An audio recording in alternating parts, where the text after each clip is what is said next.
All right. Now, if you remember, we're learning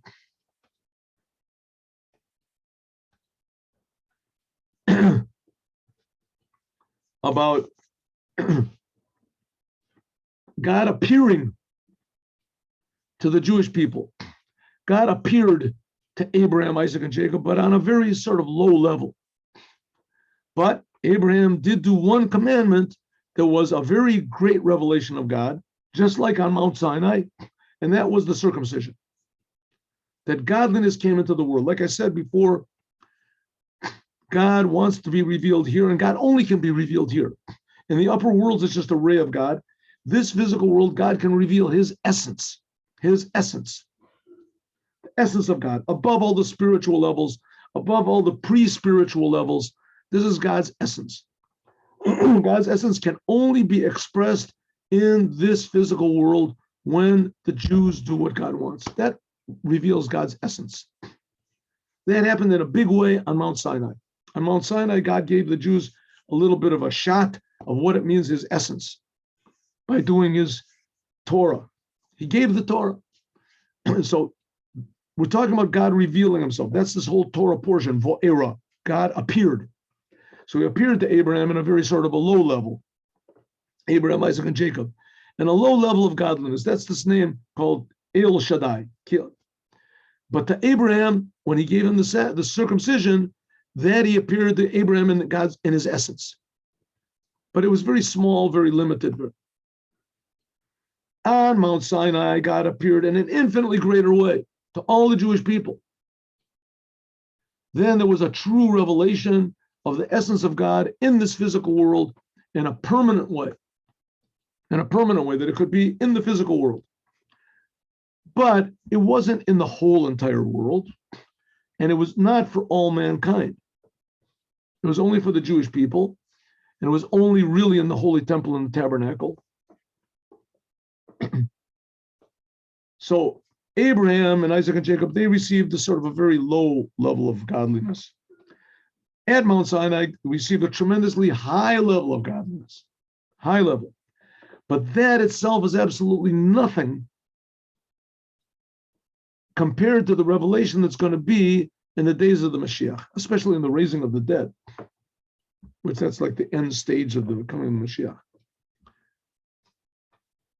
says then Mashiach is going to bring about this revelation. It'll be in stages that people will be aware of God even more than it was on Mount Sinai, to the degree that the revelation that was on Mount Sinai will be comparable to what's going to be in the Mashiach.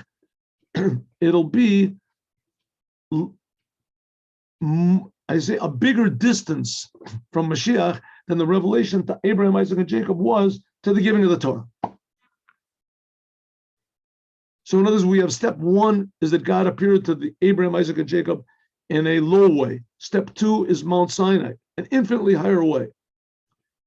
Very distant from how he appeared to Abraham, Isaac, and Jacob. But when Mashiach comes, we're going to realize that the distance from the revelation of Mashiach to the Torah is even greater, right? Mashiach is a more incomparable to what was at Mount Sinai than what was at Mount Sinai is incomparable to what happened to the forefathers. So if so, the Yesh Lomar, we can say that this complete revelation, which is going to be of God in the future, which is incomparable to what it was in Mount Sinai, this is the name of God, Lonadatileam, which we're going to see that in Mount Sinai, God really was not revealing his essence. This is hinted at a parsha at the beginning, which we read right after this week's parsha, and we're going to read it this Shabbat and Mincha. In Mincha we also read a few sentences from next week's Torah portion. Next week's Torah portion is Bo, Parsha's Bo al Paro. That talks about the last three plagues that God brought to Egypt and how the Jewish people, they did this Pesach offering and prepared themselves to leave Egypt. Al Pasuk Vayomer Hashem Moshe, that God said to Moses, Bo el Paro. Now we're talking about next week's Torah portion, right? God said to Moses, come into Paro. Ita Bazor, it says in the Zohar, Ta'ayale Kodesh Baruch Hu Idrin Bater Idrin, that Moses, God took Moses into chambers after chambers, Lagabi Tanina Chada, to one unique serpent, Ilah, the upper highest serpent, Shorish Inyan Paro. That's the idea of why did Moses had to, it says that Moses was afraid to go. God had to take him to this inner level, which is called the inner serpent, the source of all evil. And that's why Moses was afraid. It says, but what is the source of all evil? The source of all evil is God. How does that happen? God makes evil. Where does that come from? It says, Shorish Inyan, the Paro. This is the source of Paro in this world. Is what's called Paro of holiness. The word for Paro means to be revealed. There's Mila and there's Priya. Hagiloi de Bechinas Chamishit LaParo. This fifth level, which is revealed for Paro. The Ispariu, the Isgalian, Mine, Kolin Horim. That there is opened up and revealed from it all of the spiritual lights. Gilei Bechinat HaChamishit, this is the fifth level, the essence. We talk about this, and we're going to learn, by the way, tonight. Any of you that are interested, at 7:45 Israeli time. There's a group of people, I hope a group of people in Germany, and we're learning with them a book called The Essence of Hasidut. This is a speech about the Rebbe that talks about this highest level of revelation of God. Anyway, if you want to, you're welcome. We learn for 40 minutes, so you're more than welcome. I don't know what that means, more than welcome to come, but you're welcome. As welcome as possible, you are welcome to come. Just tune in, 7:45 tonight, Israeli time, and you'll see. Okay. This level of Paro is revealing the highest aspect of godliness, which is above all the four letters of God's name. That this is the name of Yud Kei Vav Kei, God, that in the future, which is going to be incomparable to the name of God, which was revealed even in Mount Sinai. We'll Osif to add on, Shaparshas Bo, that the Parsha Bo, this next week's Torah portion, which is called Bo, Boral Paro, this is the third chapter, which is written in the book of Exodus. The book of Exodus is the book of redemption. What's Exodus mean? Going out. Even though in Judaism, it's not called Exodus, it's called the book of names, Sefer Shemot. But the fact is, it's also called Sefer Geula. It's called the Sefer. Let's see, where is this? 6. Who calls it the Ramban? The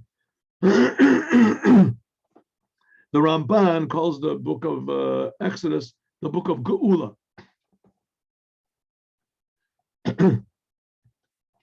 We can say that this third chapter of the book that we're going to read next week, this hints at the third redemption that the Jews are going to be redeemed. Like it says, Yechayenu miyamayim v'yom hashlishi yekamenu.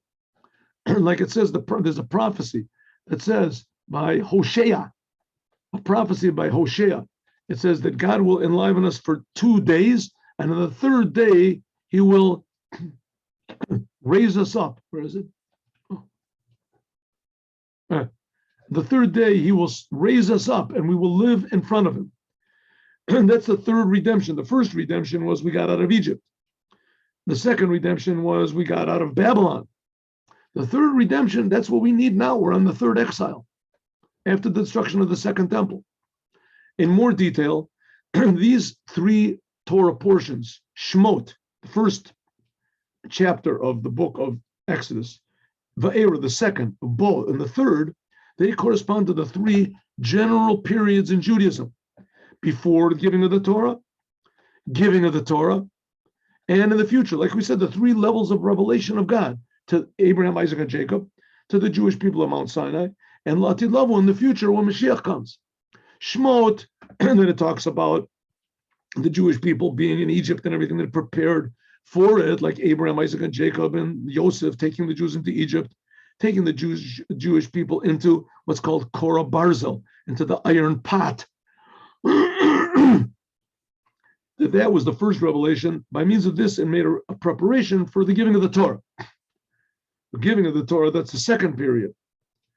So, but all this was a preparation. That's Shmot, Parshat Shmot. That's before the giving of the Torah. Parshat Va'era, that talks about speak to the Jewish people, I am God. You should know that I am God. This is the revelation of Mount Sinai. And the third Parshat, Parshat Bo, this is talking about coming into Paro. Paro is what we said, the highest essence level of God, Priya, where everything is revealed, all the lights of God. This is going to be in the future. Tet. We can say also, this is connected to the time when we're reading this Parshat Bo next week, which talks about, we said, refers to the future redemption, right? Going to the source of Paro. Shabbat Mavorchin, this Shabbat is the last Shabbat of this month of Tevet, and it's the month, this last Shabbat, and it's the Shabbat that blesses the coming month. It's called Shabbat Mavorchin. It blesses the month of Shvat. This is the end of the month of Tevet. The month of Tevet is the 10th month of the Jewish year. We count from Passover, from Nisan. This is the 10th month. There is a blessing into this month, which the month of Shvat is the 11th. I'm sorry, I made a mistake. Tevet, excuse me, please. Tevet is the 10th month. The month of Tevet, the month we're in now, that's the 10th month. The month of Shvat is the 11th month. Like it says, Ashtei Asar Hu Chodesh Shvat, month of Shvat. That's when Moses began to repeat the Torah for the Jewish people when they went into Egypt. But that when they went into Israel. But the Yesh Lomar, we can say that this month of Shvat, the 11th month, at the end of the 10th month, 10 is wholesomeness in Judaism. God has 10 sfirot, there were 10 commandments, etc. This is stressed, the completion of the serving of the Jewish people, the 10th month. That this, by means of this power of the Jewish people finishing their work, then we can come to what's called the revelation that God is going to give us in the future. Amaru Mezes, which that's the month, the 11th month, which is above the number of 10, above what's called the 10 aspects of godliness, the 10 sfirot. Like it says, this 11th month will reveal what's above the 10 sfirot of God. Antu chad below b'cheshbon. The God, you are one, but not a numerical one. Something like we said, the two parshas, Vo'era and Bo. Vo'era is talking about the revelation that God gave the Jewish people, the revelation that was going to be in Mount Sinai, Ani Hashem. And Bo is talking about coming to Paro, which is even a higher revelation than that. The service which is after the giving of the Torah, that by means of this, you can come to the completion of the future. And this whole idea of the future redemption is also hinted at the name of this month. Like it's called, who gave the names of the month? Babylon, the Babylonians did. But they say that the Rebbe spoke about this at great length. He said this was hashgacha pratis. There's an idea in Judaism, especially stressed by Chabad, which is called hashgacha pratit. And now is not the time really to go into this. But the main idea is that God sends messages. Everything in the world has meaning. Everything in the world, especially interactions, have meaning. Things that happen in the world have meaning. God directs everything so that it will give us the ultimate message about who we are and what we're supposed to do. Like I said, God always gives us what we need. That's called hashgacha pratit. Every detail of the world is exactly what we need. And it is in harmony with every other detail in the world. Because after all, God is creating the whole entire business, and God is creating everything with intention. Nothing is by accident. So especially things which are dealing with people, especially things which are dealing with Jews. So the Rebbe said that the names which were given by the Babylonians to the different months in the Torah, there's no names for the months. It's called the Chodesh HaRishon, the Chodesh HaSheni, right? The Chodesh HaShlishi. The first month is Nisan, when it was Passover, and the other names and the months are just given numbers. But the Babylonians gave one month. This 11th month is called Shvat. Shvat comes from Shivtei Moshlim, the the staff of the rulers, especially the rulership of the kingship of Beis David. Mashiach, like it says, Lo Yasor Shevet Miyehuda. That was one of the blessings that Yaakov gave to his sons. Lo Yasor Shevet Miyehuda Mechokek B'mein Raglav. It says that the rulership will never depart from the tribe of Yehuda. From David and onward, the heads of all the Jewish people, even in the time of exile, even when they were in Babylon, they ruled the people. They were always from the tribe of David. Ad ki yavo Shiloh. Shiloh, we said, was the Melech HaMashiach. Do you remember we learned that in Parshas Vayechi? That's what it says, become Shevet. That's the whole idea of Shvat, is hinting at Mashiach, who's going to come after the 10 months, after we finish working with all of our 10 aspects of our soul. There'll come this 11th month, Shvat, which is the month of rulership, the month of the Mashiach. Zeh Melech HaMashiach. Also, Shvat is also a shevet, means a branch. A branch of a tree is called a shevet. Choter migezer Yishai, v'neitzer mishoshav. The Mashiach is going to be a branch from the kingship of King David. A shevet of the kingship from the source of Yishai, David. And David is going to be the Melech HaMashiach. Especially our generation, which our generation is the 10th generation. I'm sorry, that our generation, the 10th day of the month of Shvat. This is the 10th day is going to be holy, and every month, how much more so, the 10th day of the 11th month, which that's the 10th day of Shvat, is the day of the passing away of the previous Lubavitcher Rebbe. The previous Lubavitcher Rebbe was not just the leader of Chabad, he was the leader of all Judaism, even though the other Jews didn't necessarily want to accept him. But he was the leader of all Judaism. And not only was the leader of all Judaism, but really, because the Jews are, how they say, the fathers of all mankind. Abraham was called the father of all mankind. So he was actually the father of all humanity, even though he just began the work. But the Rebbe said many, many times that the previous Lubavitcher Rebbe, right? Again, I'll show you everybody the picture of the previous Lubavitcher Rebbe. He was the Mashiach of his generation. Now we're going to see what the Rebbe says. The Rebbe says that the previous Lubavitcher Rebbe is still alive, and that he, the Lubavitcher Rebbe, the present Lubavitcher Rebbe, he's just a continuation. He's the third stage in the previous Lubavitcher Rebbe's life. I don't know if we're going to get to this today, but for sure we'll get it to tomorrow. The day that the previous Rebbe passed away, this is called the Yom HaHilula, the day of rejoicing. Like the first Rebbe writes in the Tanya, that all of his deeds and all of the Torah and all of his service and everything that he's done in his whole life, it all comes together and is revealed from above to below on the day that he passes away.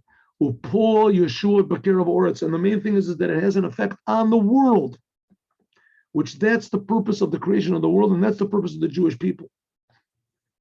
But even more, Shekolel and Asinas Koach al Hemshech Atzmicha. Beyoter say this gives the power, the energy to that this, what's it called, that the plant of King David should grow up, Tzemach David, that should grow up even more and more power after the Rebbe passed away. That's what it says, that this, all the work that the previous Lubavitcher Rebbe did in order to fix the entire world up, that all of his work, the day that he passes away, it all comes down into the world and it makes seed.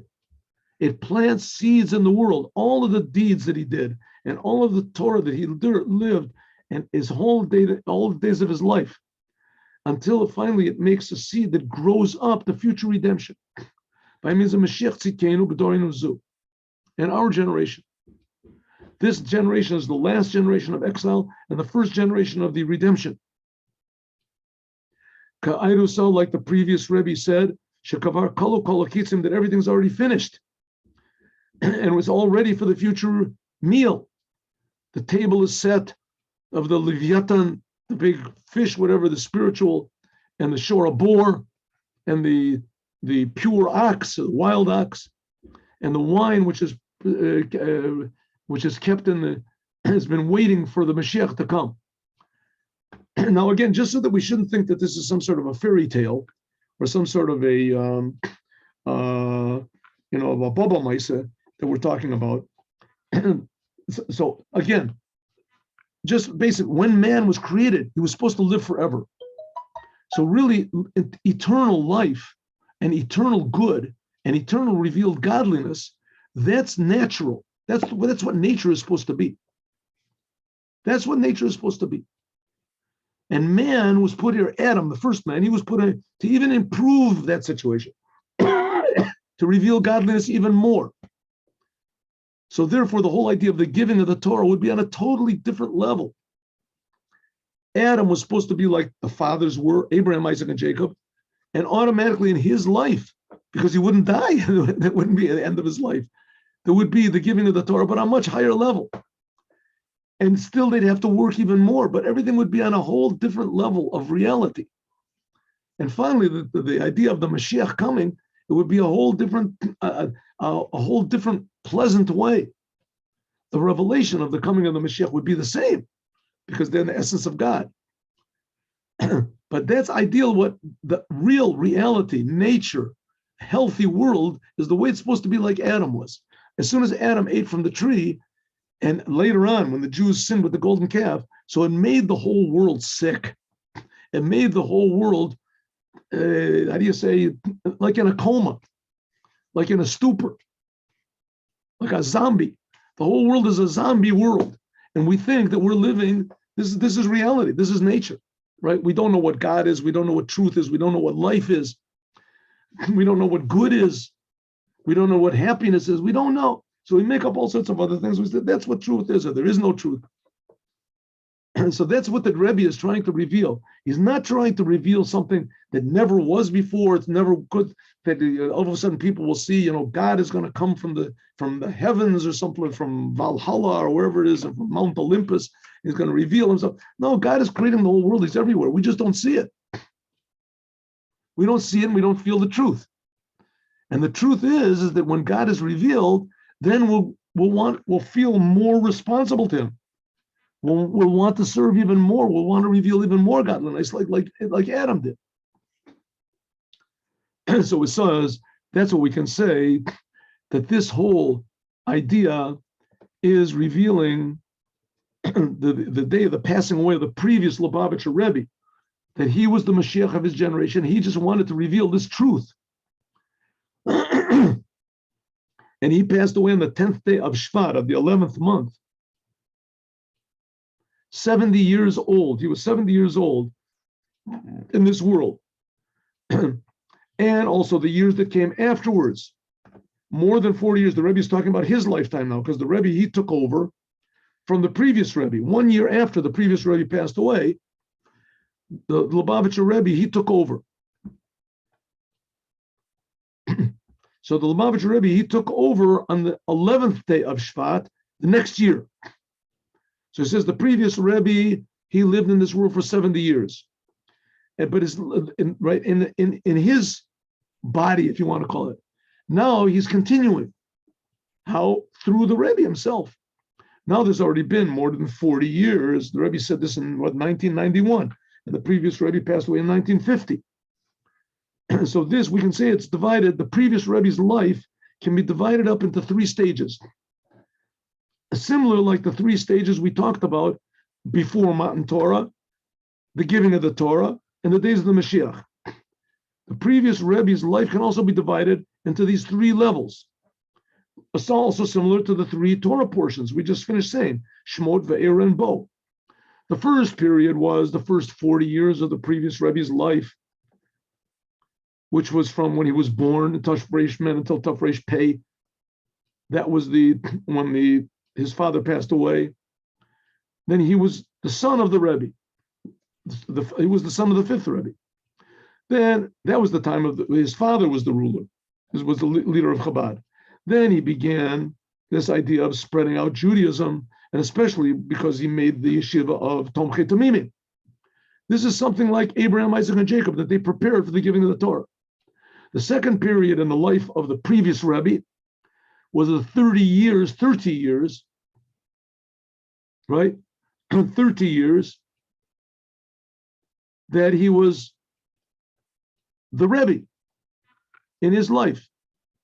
Tough Reish Pei until 1920 until 1950. 30 years, 10 of the years was in Russia, 10 of the years was in Poland, and then when World War II broke out, 10 of the years was in America, last 10 years of his life. Then in this, there was a unique revelation of his, that he was the leader of Hasidut Chabad, that he spread out the ideas of Hasidut really, really far until he translated the main thing of the last 10 years that he was living was in America, that he spread out Hasidut to Jews that were totally far away from world and what's called the Chetzi Kadura Tachton, to the bottom half of the earth. And it's the opposite of where Israel is. And where the giving of the Torah wasn't there. It had no connection to the giving. The Torah was given, right, in the land of Israel. It was given on Mount Sinai. The Torah was given. Mount Sinai.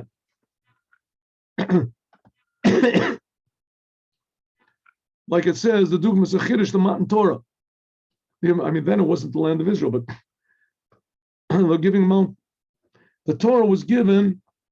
When the Torah was given, it was given in right, and on the side of the globe where Israel is. That's called the upper part of the world. The previous Rebbe went to America, is the bottom part of the world. He spread out Judaism. There to people that were so far away from Judaism, they had no connection. He started spreading out Judaism there to the whole world. The third period in the Lubavitcher, in the previous Lubavitcher Rebbe's life, the third period is the continuation after he passed away. That he passed away on the 10th day of the month of Shvat, continued the 11th day of the month of Shvat in the next year, Tafshin Yud Aleph. So the 11th day of the 11th month in the 11th year, this adds on an additional power and to the spreading of the Judaism and the spreading of Hasidut by the previous Lubavitcher Rebbe. So the Rebbe is just saying that he's an extension, he's like a branch of the previous Lubavitcher Rebbe. And the previous Lubavitcher Rebbe, the Rebbe said many, many times that he's the Moshiach of our generation. So I mean, you don't really have to have what the Rebbe said. The Rambam says clearly that the Rebbe is the Moshiach. There's no doubt about it. He's the only one that even has this goal of spreading godliness in the whole world. Until finally, that's why now we are completing this service of God, that everything is prepared for the future redemption, which is going to be right now, really. And let's just say a little bit more. Even more detail. These three periods in the previous Lubavitcher Rebbe's life, it was two of them when he was physically alive, and the third one is now being carried out by the Rebbe. They're hinted at the three times in the 30 years that the previous Rebbe was alive. The first period the previous Rebbe was alive, he was in Russia until he was imprisoned. And then he was miraculously released and he left that country. That was 10 years, a little bit less, 10 years. Then after that, he left in Russia in the time when there was the hardest, most difficult rulership in Russia. There could be the communists were much, much worse than even the Tsar was. This is like Abraham, Isaac, and Jacob before the giving of the Torah. Before the giving of the Torah, is a country where the Torah was completely forbidden. The first 30 years of the previous Rebbe's life was something like Abraham and Isaac and Jacob before the giving of the Torah. Then the main thing is self-sacrifice, like the Abraham, Isaac, and Jacob did, self-sacrifice, sacrificing everything they had for the truth. They didn't receive anything. They didn't get anything. God promised them that children would be like the stars of the sky, that they would get the land, they would inherit the land of Israel. None of them saw the land of Israel. I mean, they didn't go into the land of Israel. They didn't inherit it for sure. They didn't, even at the time of Yitzchak, he didn't rule over the land of Israel. This was not the promise that God promised. Yitzchak lived in Israel, true, but he didn't have. The second period, the first 10 years of the previous Lubavitcher Rebbe's life, that was in Russia. That was like self-sacrifice, like Abraham and Isaac and Jacob. The second 10 years of the previous Rebbe's life, that was in Poland. There, the main service was spreading out Torah and mitzvahs and Chabad in a way that to religious people, that the people could understand. Even though most of the Jews there were not Chabad, but nevertheless, it was more understanding. Something like in Matan Torah, when God said, everyone will know that I'm God. All the people in Poland, the Jews, almost all of them that he dealt with were religious. The third period was when he went to the America, what's called the bottom half of the globe, that then his main service was spreading out the ideas of Chassidut really to the furthest, and to bring the future redemption to the lowest places of the world immediately. Like it says, La'alter, that's what the previous Rebbe said, La'alter l'tshuva, La'alter l'geula. La'alter, if everyone immediately returns to God, immediately will come the future redemption. Okay, we'll go over this a little bit tomorrow, but the Rebbe is trying to impress upon us how important and how imminent and immediate and necessary and the future redemption is going to be, and how the leaders of Chabad are the only ones that are going to bring it. And why we should listen to what they say and take to heart. Okay. My father's sichot, going out of Egypt means leaving your limitations and your boundaries. Chassid, this is Hayom Yom. These are sayings that the present Lubavitcher Rebbe gathered from his father-in-law. Sayings that the Rebbe gathered, sayings of the father-in-law of the Rebbe, the previous Lubavitcher Rebbe, sayings of the previous Lubavitcher Rebbe, and these sayings were gathered together by the Rebbe. That's called Hayom Yom. And today's message of the day. The exodus from Egypt means leaving your limitations, and Chassidut is there in order to enable man to leave the restrictions of his material world. There's a difference. When the Jews left Egypt, it meant that they destroyed Egypt and then they left. But that's the reason that they left Egypt. They couldn't fix it up. Hasidic exodus that Chassidut proposes means purification of the world, stepping out of your limitations and bounds while remaining in the world. This means while functioning within the world, we have to not be controlled by the world. We are to remove the limitations and boundaries of the world and perceive the truth that the world is really good. Because after all, the world is what God created, right? God created the whole world. After he created everything in 6 days, he said, Tov Moed. And the Rebbe said, this is even after Adam ate from the tree, God said it was Tov Moed. This is attained through the service of learning Chassidut and doing what Chassidut says. Have a good day, everyone, with Moshiach now. And we'll learn today at 3 o'clock, the Chumash portion for today. Today we begin with the plague of frogs. Not a very happy subject, but nevertheless a meaningful one. Hope to see you all at 3 o'clock with Moshiach now.